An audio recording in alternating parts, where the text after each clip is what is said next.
প্রিয় চাঁদ। চাঁদ সম্বোধন করায় অবাক হচ্ছ? অবাক হবারই কথা। তুমি আমার চাঁদ।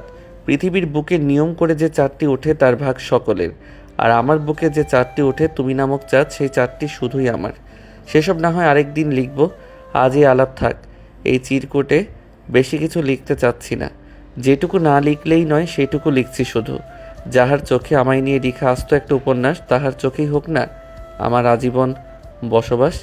খানিকটা দারিদ্র দুর্দশায় থাকিলাম, দুজনে জীবন সংগ্রামে বাঁচিলাম, মন্দ নহে। কভু যদি জীবন সংগ্রামে উভয়ের কেউ একজন হয় আহত, অপরজনের হৃদয়ে যেন হয় তাহার সমান ক্ষত। তাহাই হবে আহতের মলম। ধরণীতে নাহি কিছু ভালোবাসার সম। আমাদের প্রথম সাক্ষাতের পর যতবার তুমি আমার সামনে এসেছিলে, আমার উপর রেগে গেছিলে, আমি সব কিছুর আড়ালে তোমার চোখে আমাকে ঘিরে ভালোবাসা দেখতে পেতাম।